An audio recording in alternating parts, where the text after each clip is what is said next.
Hey, y'all. It's October the 1st. If you recall, I have to say this. If you recall, I have talked about my beloved Muffin Cat before on the show. Today she would have been 22 years old, and I'm not okay with that for multiple reasons. Also, if you typically are watching us on Rumble, I apologize because I forgot to transfer over the stream codes. So I'm gonna try to do that while while I'm talking to you. So we'll see how that part works out. Because I get sidetracked and I forget what I was talking about. It's just a whole thing. So anyway, let's see if we can get that. We'll see what we can do. We're working on it. We are working on it. Hopefully you guys had a great weekend. I part of me feels obligated to apologize for not being with you guys yesterday, but the other part of me, I don't apologize. And here's why, because y'all aren't, yeah, this show has become I think pure entertainment for some folks, which is fine. I don't care. You're watching and I'm glad that you're here. But the problem is that it makes me not productive for any other aspect of my life except for the show. So I'm starting to not feel bad when I'm not on the air. And suck it. If you don't like it, you can start paying to watch the show, and then I'll care more. How does that sound? But I know that's kind of a yucky attitude, isn't it, Alex? But everyone has a point, a breaking point, if you will, and so here it is. So it's not. I'm not in a bad mood. I'm not in a bad space. It's real talk. Sometimes you have to hear real talk even when you don't want to hear real talk. Hopefully everything's not all being all yucky though while I'm trying to put us up on Rumble. It was a good weekend and week. Last week we had a great week. Of course, we went and saw Yvette Harrell and we got to be a part of that. And now they're asking for some assistance on some things. So it's nice to feel useful in a political arena again. So that was exciting. And what else did we have going on? We went to the Cornutus chili cook-off. And we talked about this. I'm trying really hard to get this to load up for you guys, Rumble. So sorry. It's eaten up a lot of bandwidth, both internally and internally. You know what I'm talking about? Y'all know. Y'all know. So I can't pull up the other video yet. So give me just like 8 more seconds here and I can fix this for you. So we went to the Cornutus chili cook-off. It was super exciting because we had made sure that we knew that El Paso was having their Trump train on the same day. And so Walter and I contacted Anthony and one of the other organizers. Well, we contacted Anthony. Anthony contacted one of the other organizers. And they led their Trump train to Cornutus, which was absolutely just the best possible scenario. Here's where it gets more exciting. So on top of all, so we all get there. Now we had never spoken to the owner of Cornutus, Texas. And I do mean exactly what you just heard me say, the owner of Cornutus, Texas. But come to find out, John is a huge MAGA guy. Right? So how cool was that? Now we didn't know, like, honestly, we didn't know. We had no idea how this was going to play out in any capacity. Okay. Now hopefully Rumble will get its life together here. We didn't know how that was going to play out in any capacity at all. And so we get there and we start talking to people. We find John, the owner, and he was fantastic. He's a young man. I don't even think he's 30 yet. And he just has a brilliant vision for that neck of the woods and for, rebuilding old things and making them beautiful again. And it's something that we have a passion for also. So we had some really good conversations with all that. But then I'm trying to pull up this video from there. But we also brought a bunch of Trump signs with us, right? Because that's what we do. And so when we get there with all these Trump signs, the people are like, hey, can we have some of those? And so Walter literally goes and he puts them on this picnic table And then people just started like coming grabbing 1 and 2 or 3 and 4 or whatever. It was so awesome. So that was really, I think that what people don't realize, and for those who don't know, Cornutus is between El Paso and Carlsbad. There's a little strip of road there. It's right off. It's like the Guadalupe mountains are in the background. Like it's beautiful. It's absolutely gorgeous over there. And so it was, but you don't think of this being a high volume area, but it really is a high volume area in terms of not necessarily residents, but in terms of people that go through there all the time. And a lot of the people that were in town were from El Paso, but there were still a lot of people that were also just people doing people stuff, right? People who were traveling down the road and saw that there was a chili cook-off, or just things, right? That's what people do. People just people. And so anyway, it was really a great thing. Here's Walter's video. Finally, now everything all queued up here. Let me show this. Now that everyone has their proper place on the interwebs. There you go. Gypsy, so I'm a rebel and rogue, and I'm always on the run. With a fire inside, I ain't ever gonna die. I'm a locked and loaded gun. When the matches strike and the gasoline lights, it's only just begun. One thing I learned is you could watch it all burn, but the flame ain't ever done.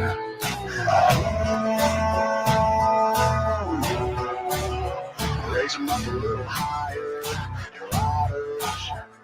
Outlaws and outsiders. Some call me a renegade, the enemy. Throw your hands up if you feel the same. Oh, living life at the edge. Just say what you want to say or walk away. I stand tall in this hell to be. Ain't no power higher. We're the outlaws and outsiders. I was born in the dark with a fearless heart and a taste for the other side. I was a crazy ass kid, all the shit I did, I'm amazed that I'm still alive. Before I change with That kind of gives you a little idea of everything from Cornutus anyway. And again, it was a lot of fun. There was a lot of great people. This is a hysterical story that I didn't think I was going to repeat, especially without Walter here. But without Walter here, at least it won't be interrupted with maybe some facts. I don't know. But anyway, so we're there, and you get like this little cup, right? And you go to the different chili places and you get to taste all these different chilies. Well, we're also the Trump people, right? Because we brought all these Trump signs. Okay, now this is in my head. Just keep this in mind. I'm in my own world. Like I'm just kind of, he's having grown-up conversations or whatever, or just conversating with other people, and I'm in my own world. I'm looking around. I'm not paying attention.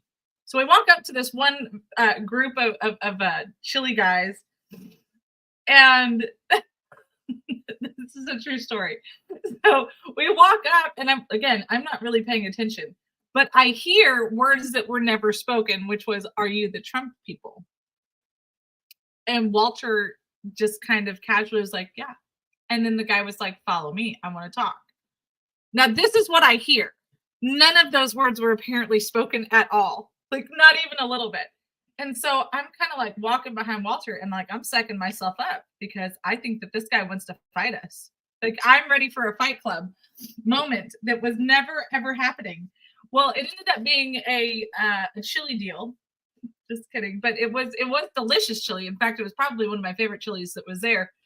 But the guy was getting ready to leave, and he still had chili though. So he was offering us chili, and it would just have so like the whole way. And after we left, Walter's like, "What the hell was wrong with you?" And I was like, "I thought that guy wanted to fight us." Why did you think he wanted to fight us? I was like, "I don't know, but I thought that guy wanted to fight us because we were Trump people."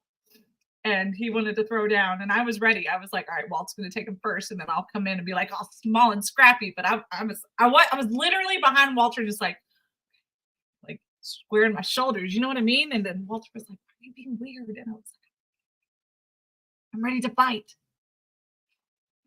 Just knew I was going to throw down for Trump. It's fine. Wasn't apparently ever Alex is making fun of me over here. Apparently, that was never on the radar to have to find somebody for Trump today or Saturday, but I was prepared nonetheless, even when I wasn't prepared.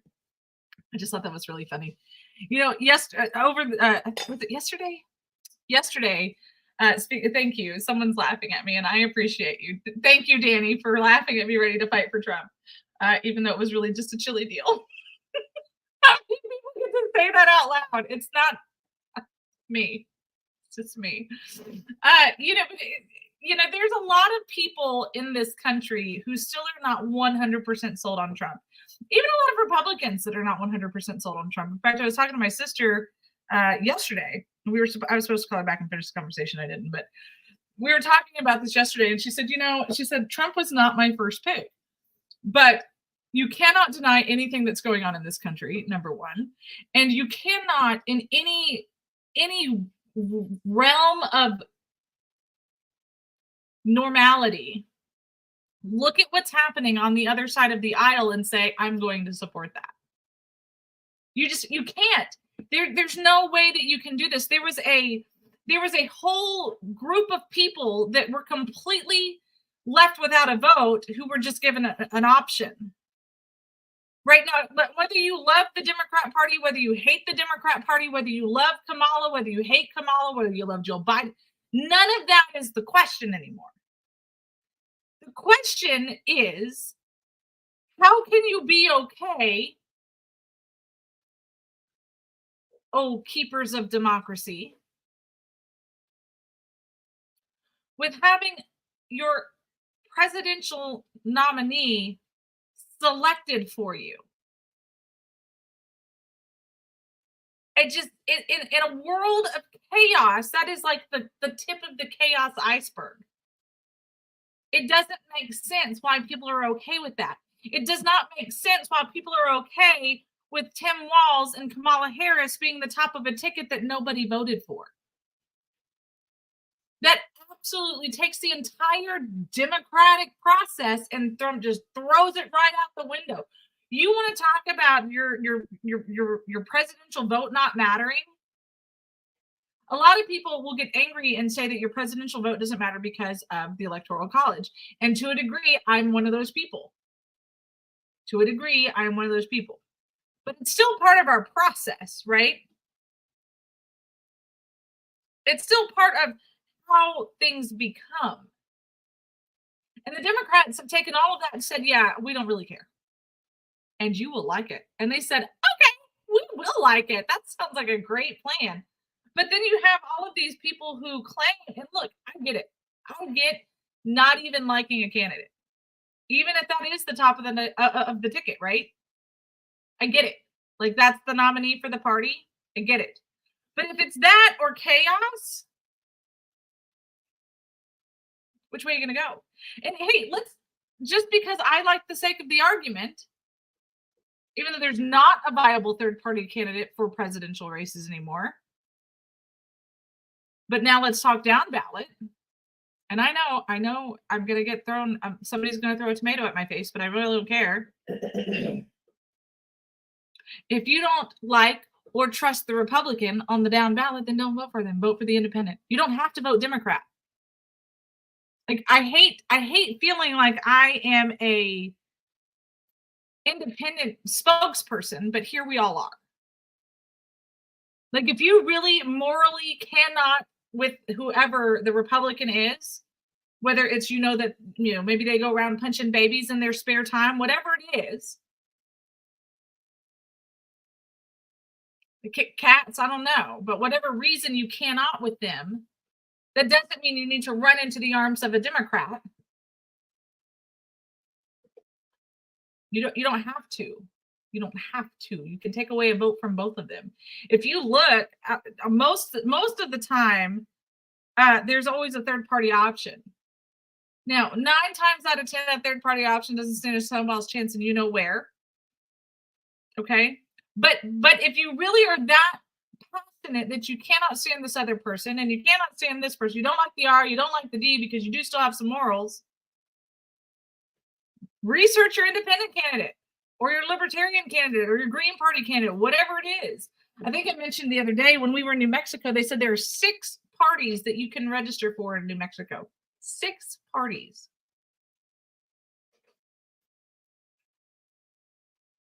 That's amazing. That is truly amazing that they're giving you options. Here's some not fair rhetoric, and I'll own it, but I will also own that it is not fair rhetoric. The not fair rhetoric is that here in Texas, we only have 2 parties because you can't make up your own mind. Here in Texas, we had to finally give you the ability to not vote straight party so that you could also have the opportunity to make up your mind. But the problem is you still only have 2 parties who don't know how to do it. Sometimes 3, sometimes in some races. But there was other reasons for that also, and I'll be fair and give them the rest out. Because sometimes on ballots, it's not a straight ticket item. It's an opinion piece, and then people don't fill it out. Yeah, that's why we always tell you to start studying your ballot the second it's available to you. So that you know what is on the ballot. You can go to the Secretary of State's website. You can go to your county website, and you can find out what is on your ballot before you get your keys and drive to your ballot location, your voting location. These are things that you can do. Something that I was encouraged to see this morning, kind of jumping a little bit, but not entirely, was on Spectrum News. They were saying, hey, we're always looking for poll watchers. Please do this online training and then contact your local county office and find out how you can get involved.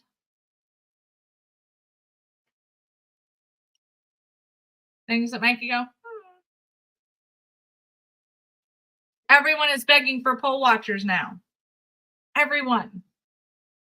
I don't know if they're still taking applications for clerks and judges.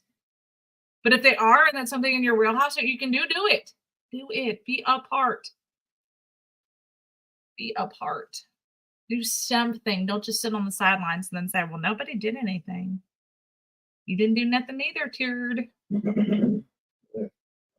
You got to do something. You got to be a part. Okay. So anyway, so that just, you're right. New Mexico government is incredibly corrupt. I'm not going to deny that. I was mildly impressed. I learned this a couple of months ago. We knew a soon-to-be former state senator there. He's a Democrat, but he's not an awful Democrat, which is why the Democrats kicked him out of office. He's a Democrat that you can work with. Like, you'd have to, there's a couple things that you just kept off the table, but things that I don't believe should be on the public talking points anyway. But here we are. And I did not know this, but their elected officials they don't get any kind of salary. Interesting. They literally do it because they love New Mexico. Now, I don't know what all their, stipends or things like that. I don't know if that's a thing for them or not.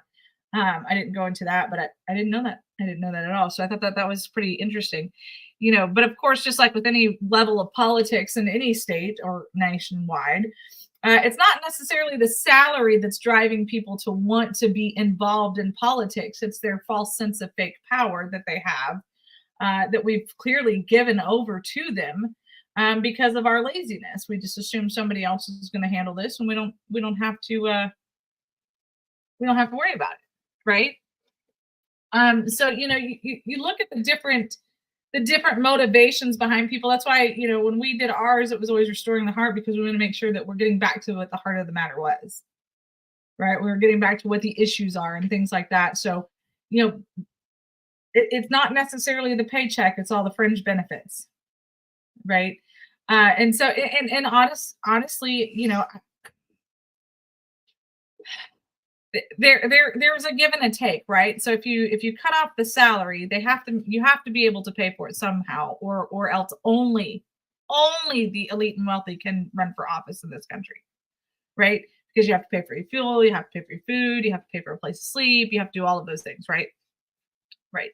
Okay. And that's of no fault. There should be some sort of living quarters available if we're not going to pay for that. So let's put that out there.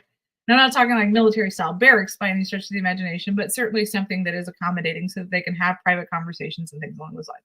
That is a thing that could actually be a real possibility, but nobody wants to do that, right? Because that's just too convenient and too much accountability. But here we move forward. So let's play the game where we only allow them to have a salary. They're not allowed to take any campaign dollars. Now, what would the world look like if we took away campaign dollars in the United States of America?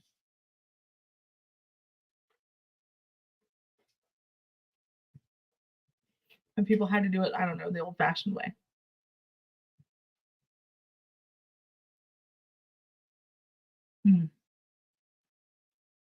Interesting. Interesting. Or let's play it the other way. Let's completely take away the salary of every elected official. And then they only get campaign dollars. What would that world look like? There's a lot of questions. There's a lot of questions. But the world's not ready to answer those questions. The world's not even ready to think about those questions at all. Right now, we're too busy ignoring the fact that we've got the Democrat nominee who's never been elected to a federal, to a nationwide office, which that's not the thing, except for the fact that she's never been voted on. Like, I get it. Like, sure, in California, everyone voted for her for Attorney General. And people in California hate her. The number of people that I have spoken to that are either in or from or lived at that time under Kamala's attorney generalship in California are just like, I don't know how she's gotten anywhere. She's a terrible attorney general. And recently, I was trying to get this to pull up better, but it did not. And, now we just have a swirling vortex of doom, which we'll survive on. I don't need to play the clip. But recently, the former border czar of the United States finally decided to make her grand appearance on the U.S.-Mexico border. She went to Tucson sector. I'm not mad about that. She at least went. They've got a border also that is in crisis. It's not just Texas border that's in crisis. So she finally went. It's probably the first time she's ever in her life met with a Border Patrol agent. So kudos for her. I did find it interesting. This is something that I've never really seen done before. So if you look at this captioning right here, it says Vice President and Democrat presidential candidate. Oh, never mind. I'm not going to finish the rest of that statement because I literally. I was like, I've never seen them put a political affiliation on them. Woo! Awkward. Years. Right. He's on the right. That's all that was. But anyway, she finally went. And he probably is a Republican. But here's the reality of my ridiculousness. You're welcome, America. The reality of it is that she has been the, quote, vice president. I won't even use the word border czar. She's been the vice president for over 3 years. This is the first time she's gone. This is the first time we've seen her here. She did her fake thing in El Paso a couple years ago where they never really left the parking lot. She had an infamous interview with Lester Holt where he said, but you're the border czar and you've never been to the border. And she says, well, I've never been to Europe. So you look at all of these things that are not consistent with somebody who, number one, is taking their job seriously. And that's the greatest problem. The Democrats are okay with their process being completely circumvented. That's on them. That's their party. That's their choice, right? But this is a person who does not take her job seriously. Now, it's arguable that none of the people in this administration are taking their job seriously. That's why Jill Biden, as I showed you guys last week, is the one that's overseeing the cabinet meetings. That's a real problem. Jill was never elected or appointed to anything that would give her a position to do that. She's the president's wife. She's supposed to be concerning herself with meal plans. She's supposed to be concerning herself with the things that are to entertain the White House. Some cause because she's allegedly got a doctorate in education. She has her causes that she's supposed to be doing, not quasi running the country. That's what the vice president is supposed to be doing when the president is incapable.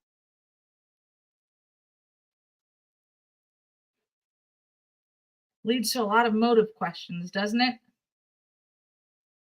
If in fact President Biden, which we all know this is a fact,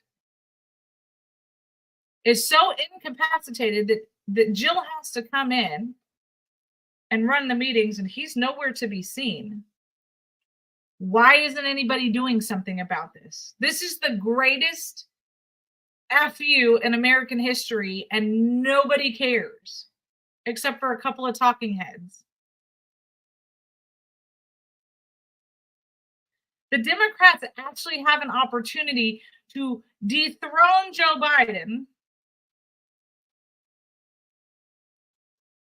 bring in their first fake freaking whatever they're calling her, this flavor of the week woman, to become the president. I mean, they've already taken the election process out of this, right? So let's just continue the coup. Take the election process out of this. Go ahead and allow her to assume the throne so that we can all move on, so that Joe can continue to eat his ice cream on the beach like an old man should. Whether you like him or not, he's an old man who has no business working anymore. Go sit on the beach. Watch the seagulls and the dolphins play. I'm happy for you. Auf Wiedersehen. Bye-bye.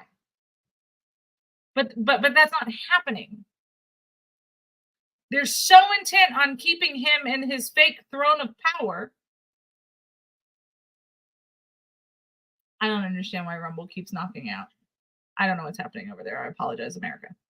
They're so intent on keeping him in his fake throne of power that they refuse to put the betterment of the American people, of our nation, hell, even of him,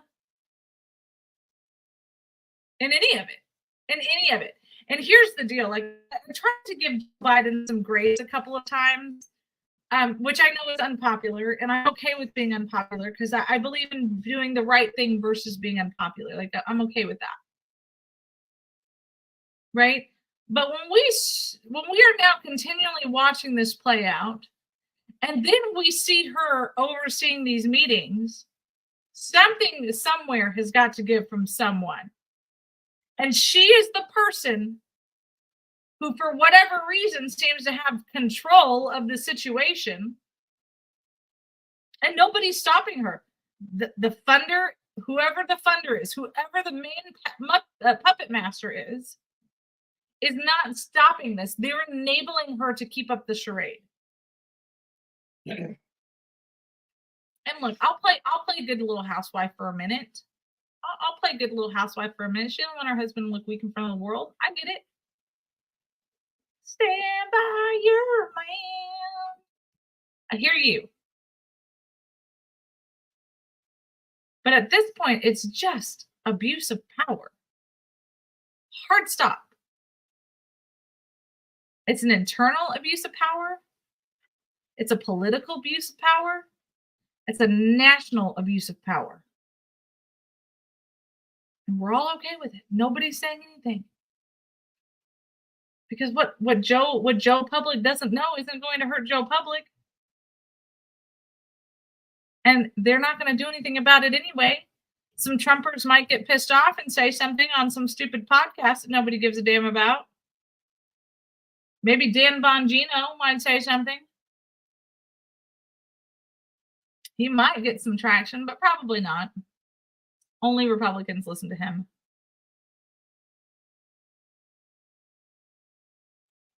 I know. You're straight thug. You're thug for life. Simon, I'm going to make Walter send you your new theme song. But But these are the things that we don't talk about that we need to talk about that nobody wants to do anything about because, well, their term's almost up anyway. C'est la vie. What happens, happens. It is what it is. Cheese whiz. We can just move on. There's no point in looking backwards when all we can do is look forward. Well, in the distance, as Danny says, I'm seeing some gallows. Maybe a firing squad or two. Wood chipper 2024, baby. But that's not what's going to happen. We all know it. Because if there were the balls to actually try and convict somebody for treason in the United States, especially somebody at such a high office, there would never be an execution. Never in a million years would there be an execution for treason in the United States any longer. That's a hard truth. Not too many tree huggers. See somebody brutally rape, murder, and defecate and destroy, a whole family. Yeah, we might give them the death penalty. Maybe. But actually trying somebody, convicting, and following through with an actual treason charge, it's only going to be jail time. And at this point, I would even be okay with jail time. But the problem is the damage has been done and nobody's doing anything to restore it. Which is why they are terrified of Trump coming back into office. Even if Trump comes back into office, there aren't going to be any executions. So everybody just shut up. Put your common sense hat on. They're not going to do it. But they are afraid of an explosion of truth, of, dare I say the word, justice. I don't think that the world's really ready for honesty anymore. We're going to take a commercial break. We'll be right back in 2 minutes.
We are back with a huge thank you to you, but we need more of you. So make sure that you continue to like and share every single episode. Don't forget to go to PayPal, Cash App, and Venmo. All it takes is Fully Loaded. We need you. This show is not free, and you keep making me go into the hole to keep you on the air, keep you entertained. Are you not entertained? Alex said you're not entertained, so here we are. Maybe that's why you don't give. You're not entertained. You're not entertained or informed. You're just here for background noise. That's all we are. That's all we are, Gumball. We're just background noise. How does that make you feel, Gumball? How can you say no to this cute little kitty face? I know. I don't know either. This is true. My nephew calls me Salsa, and he'll be 2 at the end of November, and he loves this little kitten. He likes to look at it on FaceTime, so he will beg his mother to call Salsa, so he can see the meow meow. This is the greatest little kitten. If you don't have a kitten, you need one. This is your call to get a kitten. They're crazy. They steal your heart. And yeah, you need a kitten. It's good. It's good therapy. Yeah. It's good therapy, isn't it? You can't get better advice. I'm gonna be honest with you. Yeah. Anyway. All right, so there's some other things that are happening in the world today. Let's talk about them. As you guys know, there is a big strike that is starting to take over. It started today. And this really has a lot of people upset. It's making a lot of people go out and mass buy. And here's the problem. When you mass buy, you look like an ass. You could probably go further than that, but that's really it. When you go out and you buy to a point, just like during COVID, when people bought all of the toilet paper for some godforsaken reason. Yeah, I know it doesn't make any sense. When they bought all of the toilet paper, it made it so that other people couldn't buy toilet paper. Just as an example, right? And he, this is a big deal, right? This is and I'm not mad at the union workers for their strike. I'm not angry at that. Watching the jobs market, watching people go and working at a fast food place making $15 an hour in some places, in some cases, not in all, and doing shitty work for it, and then seeing people who our day-to-day lives depend on their work, for them to not get fair pay and compensation and things like that is frustrating, to say the least. And this is a powerful group, right? People get their panties in a bunch when the airline workers go on strike. This is a bigger deal. We're talking about our goods.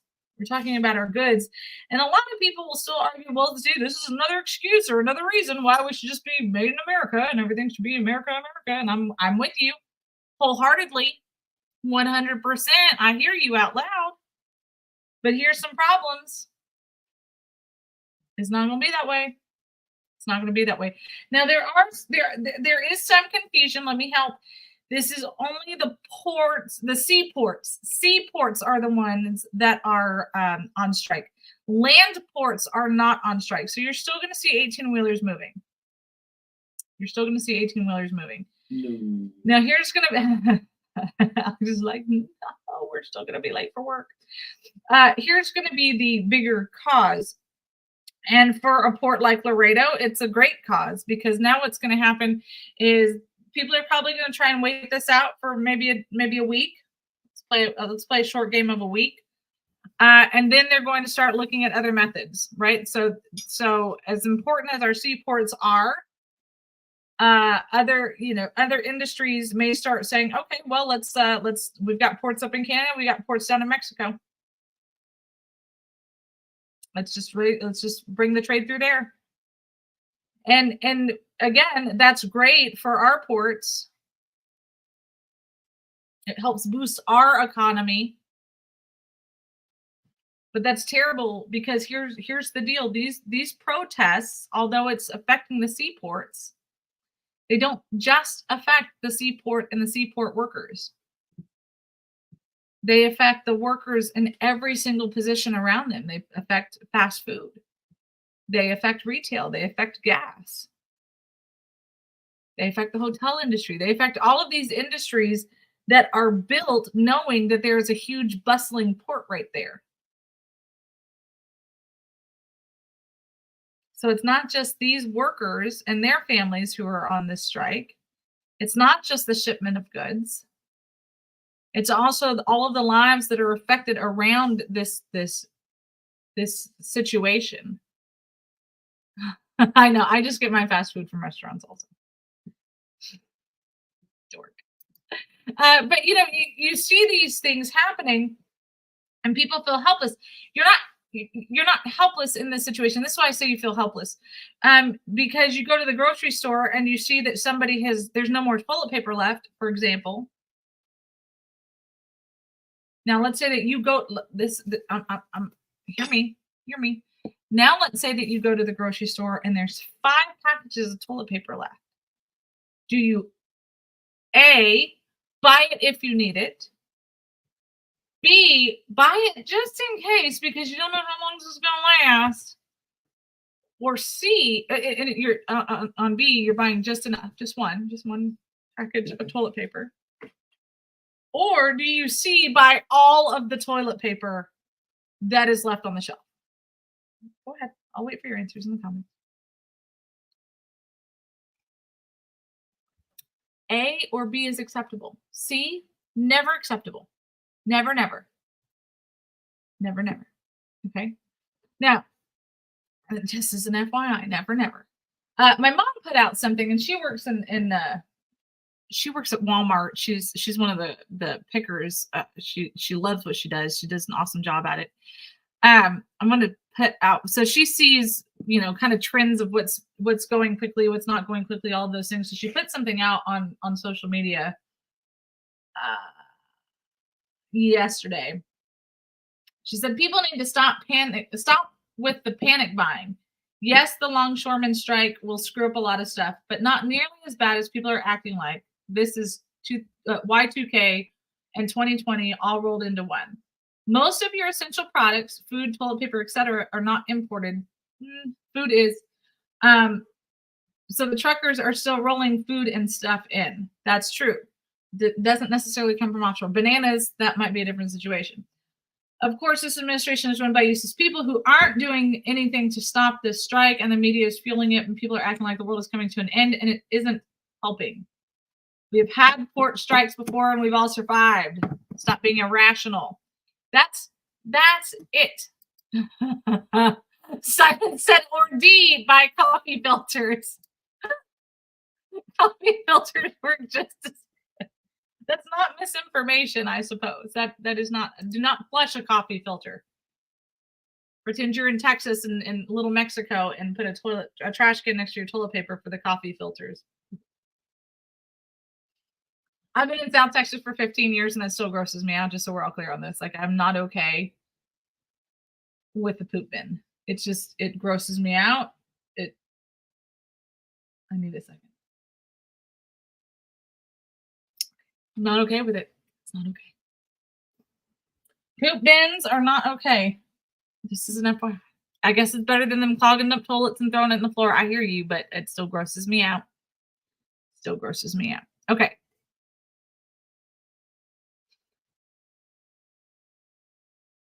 Okay. I had another interesting conversation. It's not, no, I'm not doing it. I'm not doing it. I'm not doing it. Simon? No. Okay. But here, we're looking at the different things that are imported, and let's have this conversation for just a second. Over 40% of avocados are imported, but they're also imported right here in Texas. Right? They come up from Mexico. Yes, they come from California also, but that's not really where they come from on the whole for the United States. They actually are imported up from Mexico.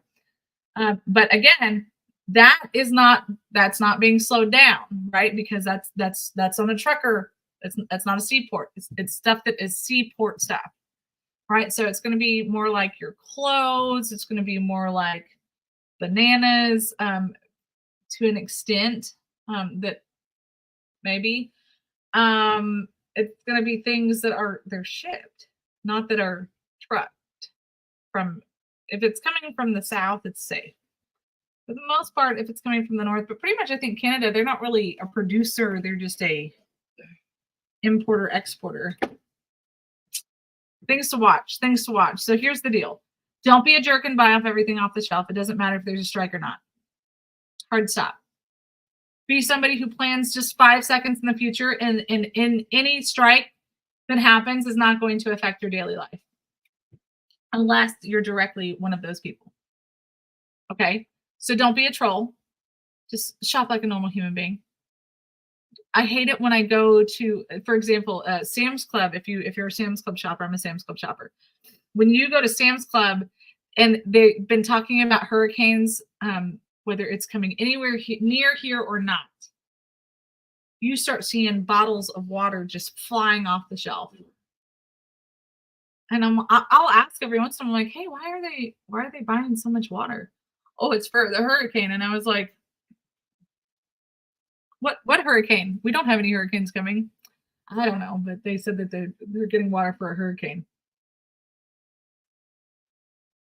Are they going to be sending it to the people with a hurricane? Like, no, I doubt it. And I'm like, okay. I just like to ask. I like to be informed. I want to know what's going on around me, right? So don't be a jerk. Buy what you need. Hard stop.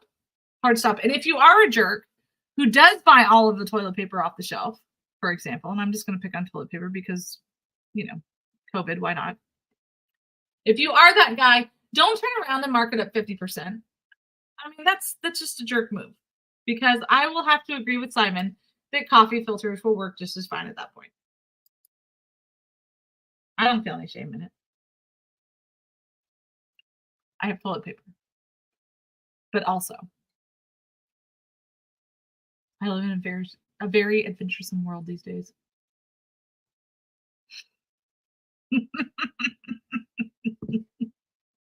Hooray! I just got a good text message. I'm excited. Anyway, so we have the port strike going on.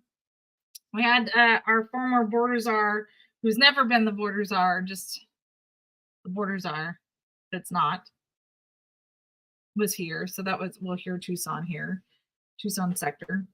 We have the strike. What else did I have? That's some bridge stuff. I'm not really ready to get into that conversation as much. There is some things that we need to talk about with it, but it's not super crazy where we need to discuss it today, because I am not prepared to make a statement on the subject. Does that make sense?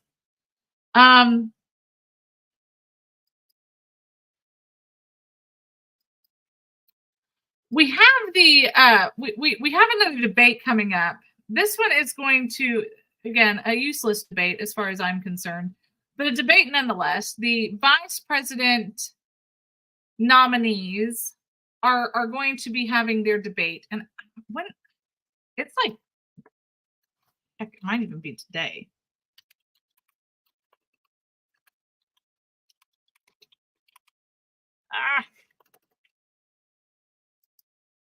And I'm sorry, I don't have the exact date. When is it?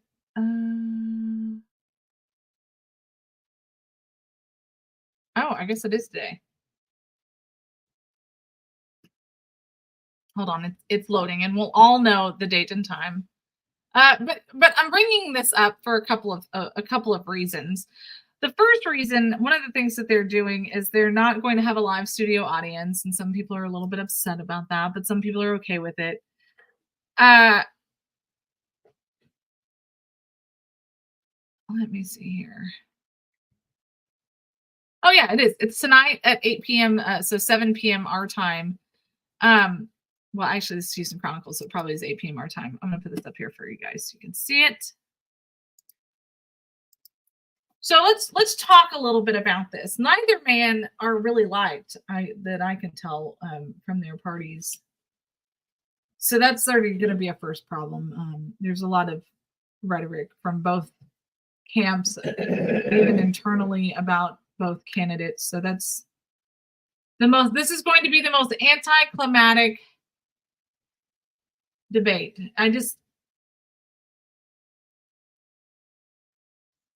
I got nothing. They almost look like father and son if you really want to know. In my opinion, they're not. I get it, but they could. We're gonna wait on that. So this is going to be happening tonight. Of course, Vance is a U.S. senator. Walz used to be a congressman. Now he's the governor. I don't have any particular excitement for this race debate at all. Again, they've got some different rules of engagement, I guess, for this debate. I don't think that anybody really cares. Here it is. According to the Houston Chronicle, each candidate will have 2 minutes for closing statements and a virtual coin toss. Vance won, so he'll speak last. The two sides agreed that both candidates' microphones will remain on while the other is speaking, which wasn't the case during the two presidential debates. That was the other thing. And it does reserve the right to cut a hot mic when necessary. That's CBS's little take on that. Does it matter? That's the real question. Does it matter? Anything that these two morons have to say? And I'm sorry, I think that I'm not excited about Vance, and I know that that's not a popular opinion. Well, actually, ooh, that was a terrible freeze. Did y'all see that? That was awful. It's not a terrible thing to say out loud. You have to be able to be critical of your own party, and I am. But I don't think that on any stage in any race, I don't think that the vice president is the real decision maker on who people are voting for. I could be wrong, but I doubt it. You've heard me openly say I do wish that it was Ted. I'm sorry, not Ted. Never Ted Cruz. I do wish that it was Robert Kennedy Jr. as the vice presidential nominee. But here we all are. In my opinion, and I could be wrong, so someone tell me if I am, I have seen more coming from Kennedy than I have from Vance. Anybody else feel the same way, or is that just me?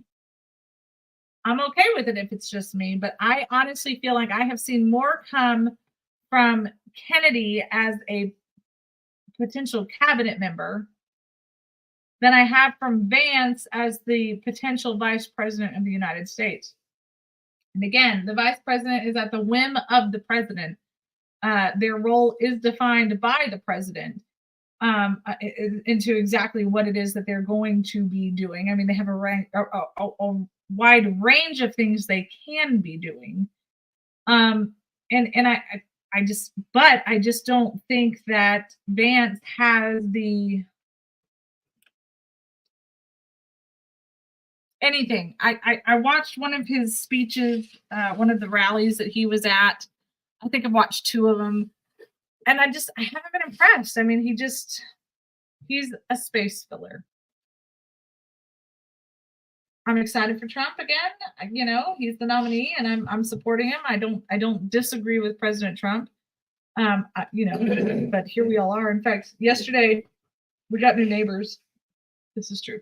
We got new neighbors, and I looked at their license plate, and it's from a state that is not hard red. Let me just say it that way. You're not hard red state.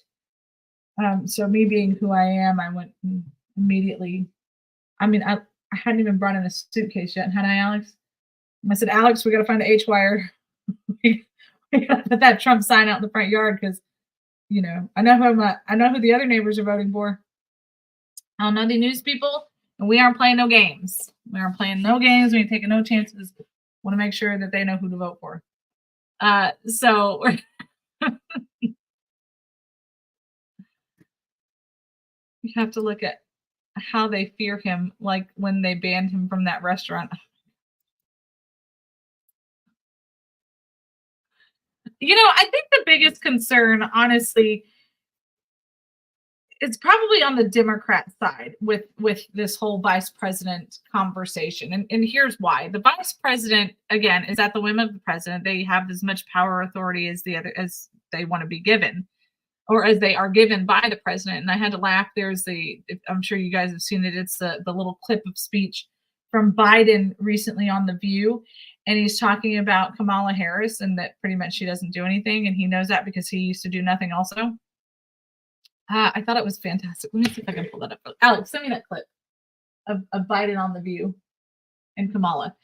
And anyway, I couldn't laugh hard enough at that. And I was like, that pretty much sums everything up. And so I don't know why people are having these big conversations. But the problem is that if we get Kamala into the White House, I do think that Walz will have a very strong role as the vice president. I think that he's going to have a bigger presence than she will. And that's a good thing and a bad thing. The good thing is because he can at least, he's going to say think for himself, but that's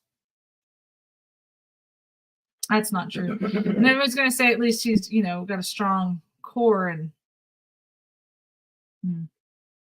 now we're pretty much screwed. We're pretty much screwed if Kamala and Walz get into office. There's no upside. I was going to say at least he's got a really strong military background, but he's got a military background. I don't know if it's necessarily strong. I would say he's really good at leading because look at Minnesota, but also look at Minnesota. Guaranteed tampons in men's bathrooms. Yeah, there's really no upside. There's really no upside. At least Vance is a conservative. That's what I got. I don't think that he's a leader, but I do, he's a conservative. I think that he will complement the office some. I think he'll complement the office some. I don't think he'll degrade the office. I feel like that's a better way to say it. Degrading the office. Hey. Hola, hola, hola. You've been busy. You've been a busy little bumblebee this morning. I have been talking with some of Texas political treasures. One of the Babe Ruths of the SREC, dating all the way back to Ronald Reagan's first run. Wow. Here in Texas. Wow, that's impressive. It should be. Yeah, we got a good group of people that are really, really doing some neat things. That's good. I was just talking about, the vice presidential debates tonight and how I think they're both shitty candidates. I was trying to find some pros and cons of each vice president. Like, I got nothing for either one of them. Well, there's plenty of cons in one of them. Hey, you know what? That's not fair. He's never been arrested. Well, remember he had gubernatorial immunity. Something they're trying to get rid of the presidential immunity. So I know. I mean, they got to protect Biden. So that's something else. What a world we live in. So what else is what else you got rolling on the marks there? No, I was actually winding down. Your text message came at the perfect moment. So, well, I didn't know if you'd get it because you're. Thank you for properly communicating and making sure that you pushed through the notifications so that I saw it. I'm proud of you. Always do. You're growing as a person, Walter. I'm so proud of you. No, I'm actually shrinking. I've been trying to lose weight, and I've been doing a decent job at it. I'm like that. You know what I meant. So let me hang on a second. Let me get more chemicals. Just kidding. Man, I hope that was going to be weird. I didn't know what was in that. I'm in an industrial office and I'm just picking up brown bottles with eyedroppers in them. So yeah, that's probably not a good plan. Nope, not ever. Nope. Well, I was going to take a commercial break because it was about that time, but then you popped up and I was like, let me let him know that I see him. Hashtag I see you. Hashtag not where I want to be. Been there once before. ICU is not a fun place. That's unless you got a good looking nurse, but other than that, no. We can talk about that later. Mm-hmm. We're going to take a commercial break and then we're going to be right back. So guys, warm up your coffee and we'll be back in 2 minutes.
I give up. I don't know what's going on with this commercial break or the internet.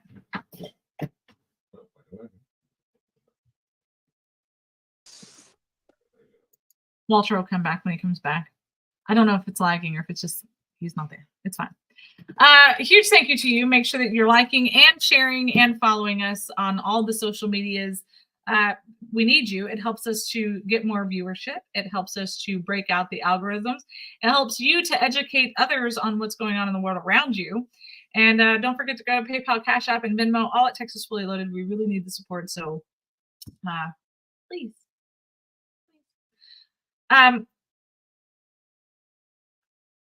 Maybe he's making coffee. I don't know what he's doing exactly.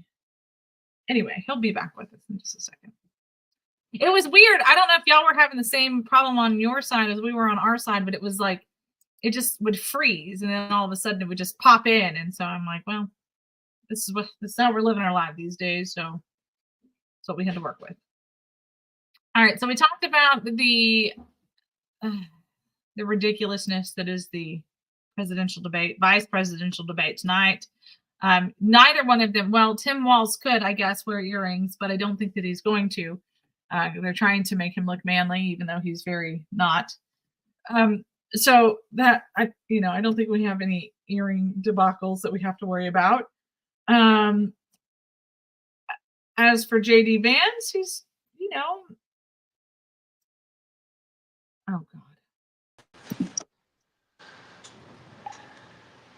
Is that what you were doing?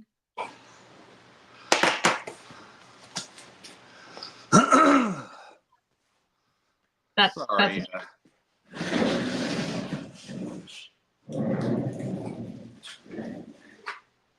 Oh, I see. You had your Amazon orders come in today, huh? Oh man. This honky's happy. Wow. All right. So I have, a lot of people, I was talking a little bit about it before. I guess it's worth revisiting now that we have some extra conversation on the matter. What do you think about these strikes that officially took effect today over in the sea? Well, let me see here. It's the ILA, right? That is correct. Mm-hmm. The same ILA that the William P. Hobby in Galveston, Texas, back in the 1920s had to declare martial law because of all the violence they issued against black workers that were working on the docks. That ILA, the racist ILA, is that the one you're talking? The ones that are so selfish, they're going to shut down the American economy at a time that it doesn't need to be shut down for political gain, so that they can get what they want out of the deal. Is that what you're talking about? Yeah, those are the ones. Those are the ones.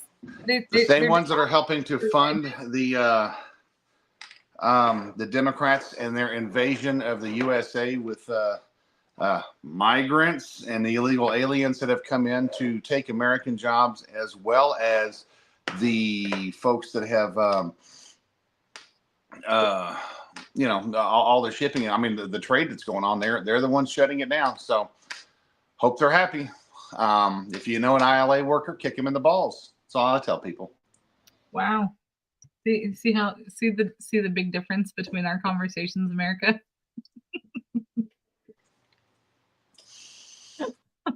I try.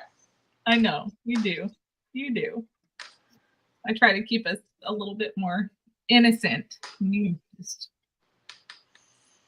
none of that. There's none of that. Yeah, I think that a lot of people, they don't like history. So rule number one, we hate history. So they don't go back and see what the true history of some of these organizations are. And, there is a lot of fear mongering that's going on that's not necessary, but it's still happening. People buying all toilet paper and all that kind of nonsense. Just be like Walter, just steal it from the hotel. It's fine. Well, no, and you have to look at the fact that the rest of the country's in upheaval too. These guys want more money, they want more pay, they want better health care. All the things that they want for their family. The problem is the administration they're supporting has been the number one to tear it down, and not just the Democrats. I mean, Republicans have screwed them too. And so everybody wants to use the ILA. They want to use the unions as whatever they want to use them as a launch board, springboard, as a vote this time around, whatever. But the problem that people are not really looking at is the fact that we have a bunch of hurricane. We have a hurricane that just devastated the East Coast. So now you want those people who don't have a home. This may be a vacation, or this is not a vacation. This may be a time for them to get to their home, whatever's left of it, and make things happen. But this is also a time for uncertainty for those people. And the last thing you need to do is be forced into a strike that you feel, and you have a part of the supply chain that the other average Americans do not have. Yet those other average Americans are going through the exact same problems that you're going through. You just have a union or an organization that speaks for you, and every now and then decides that they're going to be the one to run your politics, to run your chain.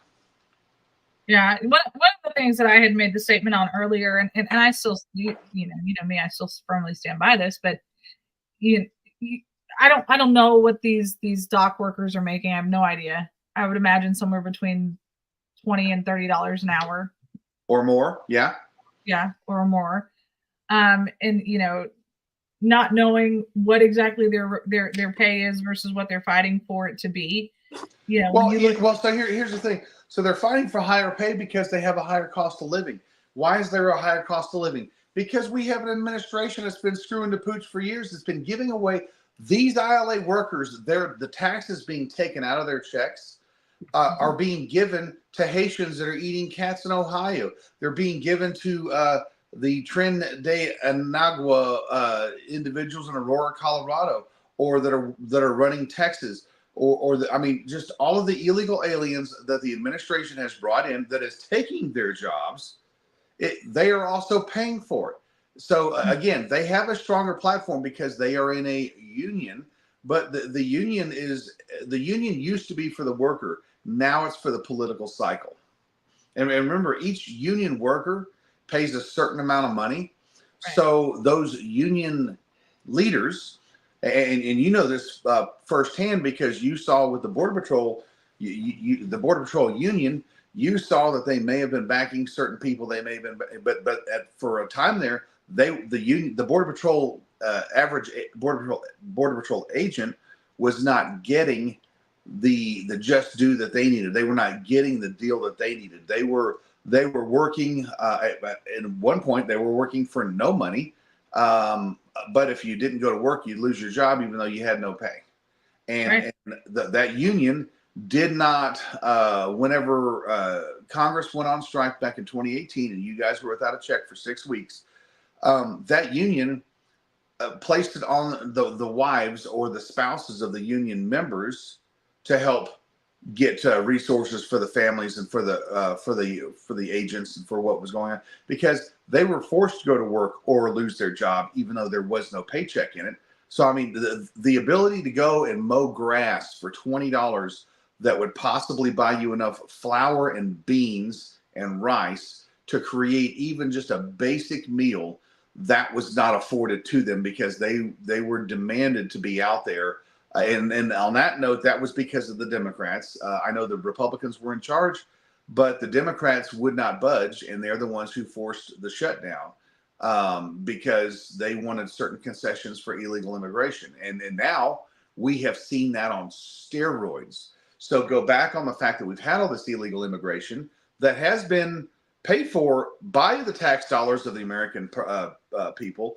And we know this in Congress because the people from the Department of State have been told, oh yes, we weren't responsible for those flyers that were sent out to all those other countries, but the United Nations was. And who pays for the United Nations? We do. Yeah. So we're sitting there, and everyone's wanting to point fingers now that there's an election coming on, and you can't have Donald Trump in office. And the reason why you can't have Donald Trump in office because now, after 4 years, we're finally seeing where people were telling the truth about things and just being called crazy. So, and which is comical because the guy dancing around in leather that put tampons in the boys' bathroom is the one who is saying we're just weird. Right. Well, it was a fun catchphrase. He's very trendy and hip with the young kids. I only have one question to ask. Those leather pants he was wearing while he was dancing in that gay club, those leather pants, do they have a backside to them, or were they actually just chaps? It lets in a hold on, sorry, the kitten's sitting on a button. It lets in a nice breeze if it's backless. It's sweaty with all the dancing. So I'm told. You let the kitty run your keyboard. The kitty was just trying. You know what? He got so comfortable. He heard your soothing voice, and he was like, "Aw," and he was trying to snuggle up to you. You know what? Shave that cat. That's what I say. Let him see if he enjoys life with a crew cut. See, we're not shaving the cat, you weirdo. Yeah, tell me he's a weirdo. Great. You and Tim Wall. Stop purring when you said shave the cat, by the way. What's that? You quit purring when you said shave the cat. Mr. Bigglesworth. I think that would be.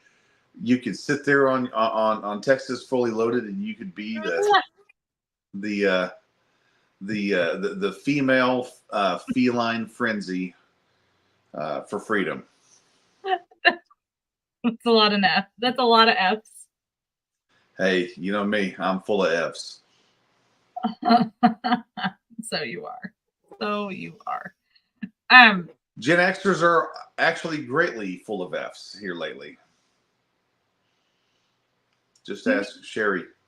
I was getting ready to say, you need to lay off the reels some days, I think. Y'all think I'm bad with reels. You have no idea. His entire world is reels. No, I just love Sherry. She speaks my mind. So Gen Xers get that about each other, I've never met her, but things are good. They did a comedy tour. They've actually they went to Tennessee. I think they were in Nashville. They did a place outside of Nashville, and and they just raised some money for some stuff. It was man, talking about fun. That's all from just putting on a bunch of stupid reels. No, I think it was genius that they all started kind of banding together. I thought that was very, very classy. The Gen Xers unionized for the benefit of the nation and the F word, of course. I agree. Anyway, I was talking to the kitten, not you. Just over there. He's like sitting just below the camera. You can't see him. I'm not crazy. Yeah. I shared your video earlier. What's that? I shared your video from the chili cook-off earlier, and I told them about how I was ready to fight somebody that we didn't need to fight. So it was. So yeah, no, that was. Did you explain to them that it was kind of like a drug deal, but it was a chili deal? I did. And when he's like, hey, man, hey, you want to try something new? Come with me. And we walked over. For all I know, that's exactly how that happened. We walked all the way over, and he said, the most obscure place. Here. It was not the bathroom. We did not eat chili out of the bathroom, just so we're clear on this. Try some chili. And this is how he made it. And he explained it to us. And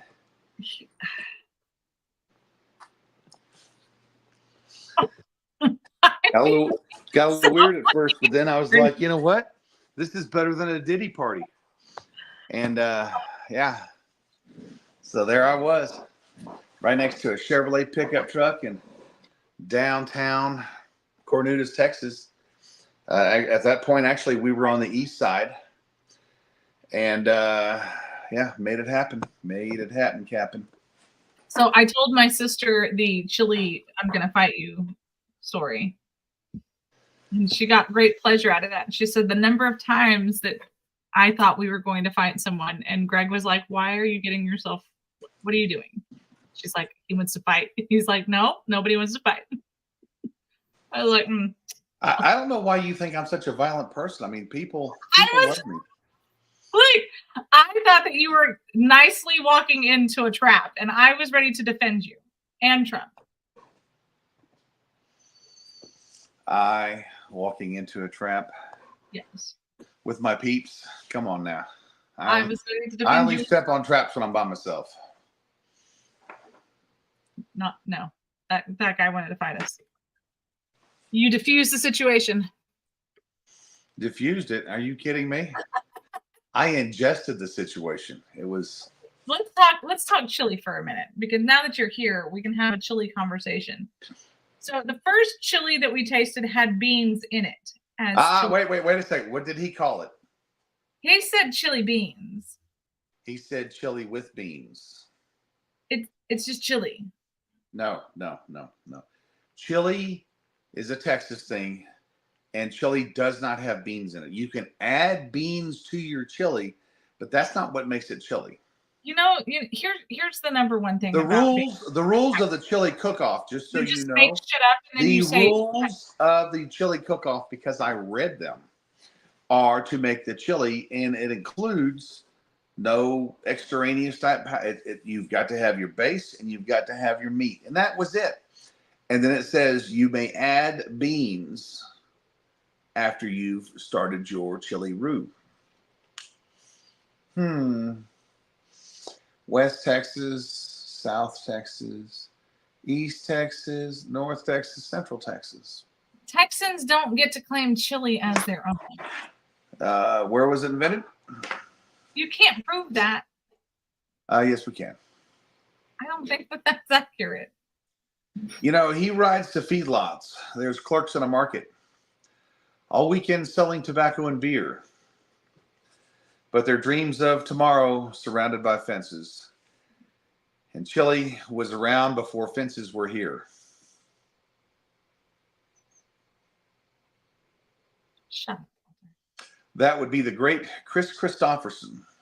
Of course you do, Simon. He said, I agree with Walter, so it's 2 against 1. 2? Don't be the pinky, because you know where that ends up. What's wrong with you? Join the crowd. Also, I make amazing chili. In fact, it is now chili cooking season for me. Have you ever had a bowl of beans by themselves? Like, not doctored, just a bowl of beans? A bowl of beans, a little bit of salt, maybe put some red rum on there, I mean, I make bean soup. See, that was the other staple besides chili. They had beans because that's all they could carry. And then they had the chili was, hey, let's grab the meat, grind it up, put it in. That's what they did. Now, the chili that we had at the... I'm sorry. Can you say that one more time? Yeah. They had the beans, and then they got the meat. No. Exactly what I said. I said they only had beans, and so what did they do? They created chili, which was the roux and the meat, and then now they had a staple because you had chili one day and beans the next. I heard what I heard, and so did America. You also hear things in your sleep, and you hear things in your walking around town. You hear people talking to you when you're in Laredo. It's you hear people talking all the time that aren't even there. The voices in your head are telling you the wrong things sometimes, and you need to understand this. I don't think that's accurate. Simon, whose side are you on here? Talk about sourdough bread, though. I'm mad about this. Simon, Sandra's going to need to come visit you because, unfortunately, when we were left the Hondo Market, she did not get to eat all of those items. I didn't get to eat any of the pickles. I just made that statement, didn't I? I mean, see, now you're responding to things that aren't there. So, and the pickles, the cowgirl pickles, those were. Those. If I could ever eat a cowgirl from the pickle, then anyway, it was good stuff. Juicy in a jar is what I called it. I'm sorry. Did you just say that you wish you could eat a cowgirl's pickle? No, that would be Tim Walls. Thank you kindly. I don't like what just happened here. It's all right. It's all right. It's as long as Diddy is not in the next room, then we're good to go. So gross. Anyway, I didn't get to eat any of it. Walter had all of it. That's not true. I think I did get to taste something. What did I get to taste? Oh, the only thing I got to eat was the pecan pie, handheld pecan pie. That was it. Because this guy there, we were going to share, and then we didn't, and then he just ate it all.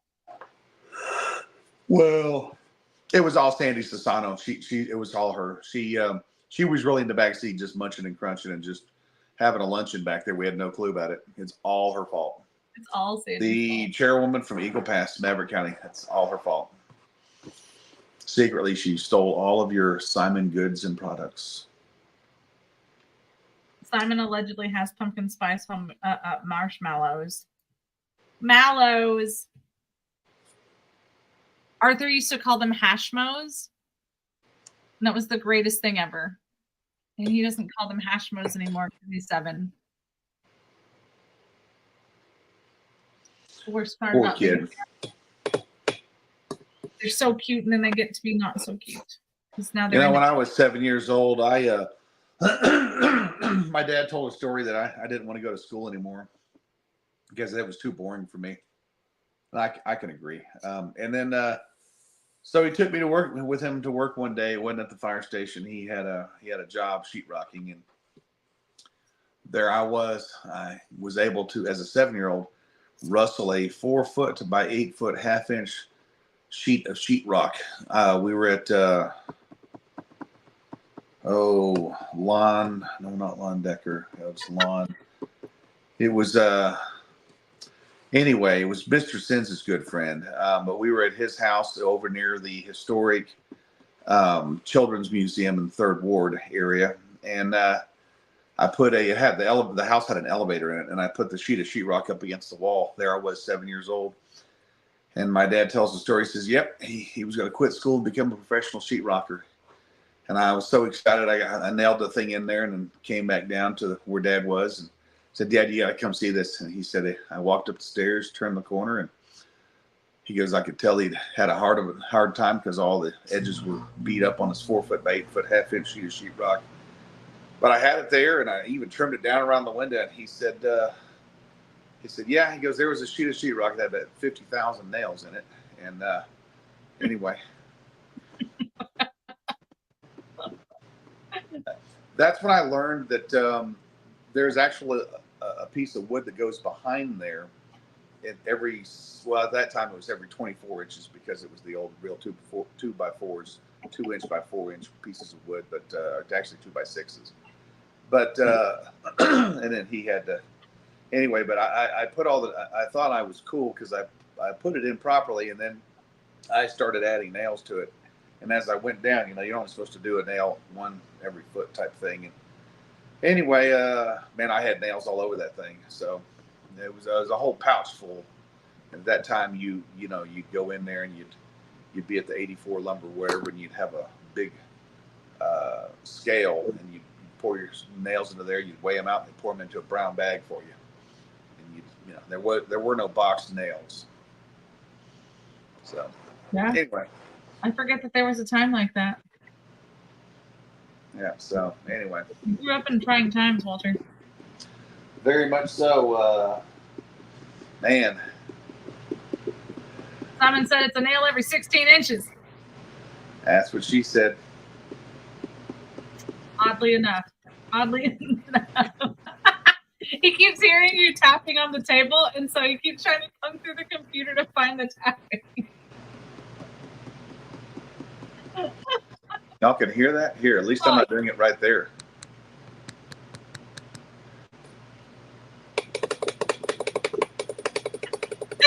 He is literally just all over this computer trying to figure out where the sound's coming from. It's Why don't you video it from the side so we can see behind the scenes of Sandra? I mean, not behind Sandra, but behind the scenes of Sandra. So interesting. Yeah, I'm glad that you brought up about Chris Christopherson. He's originally from Brownsville. A lot of people don't know that. From where? Brownsville. Oh, really? Yeah. Yeah. Did you also know that he served in the United States Army? I did, oddly enough. Now the kitten's over here using the hotkeys. Yeah, when we'd have our reunions, we'd have old Chris Christopherson there. He'd come out and just hang out with all the soldiers, you know, because we were all one at one point. Kidding. The kitten is taking over the show.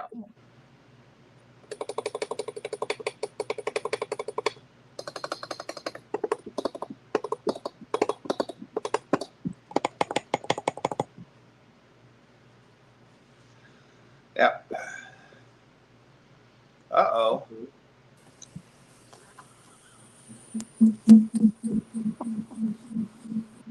Okay, this is going to be a little crazy.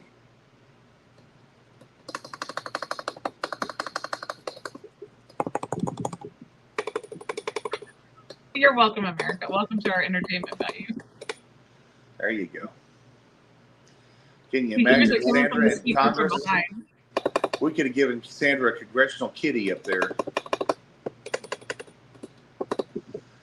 Unfortunately, Marjorie Taylor Greene seems to be the one that has the congressional kitty these days. Walter. Meow. Anyway. Anyway, so this is literally all we have now, America. Yep. Kitty entertainment. Well, I need to go make America some money so y'all can make some things happen. My sector is secure, and I will be doing some traveling today. It's gonna be a little lengthy.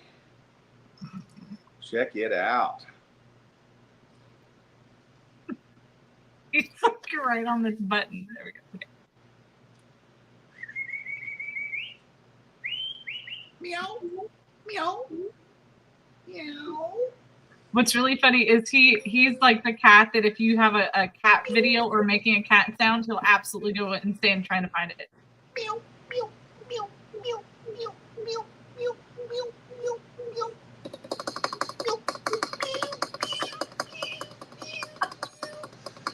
We've officially hit a different level on this show, America.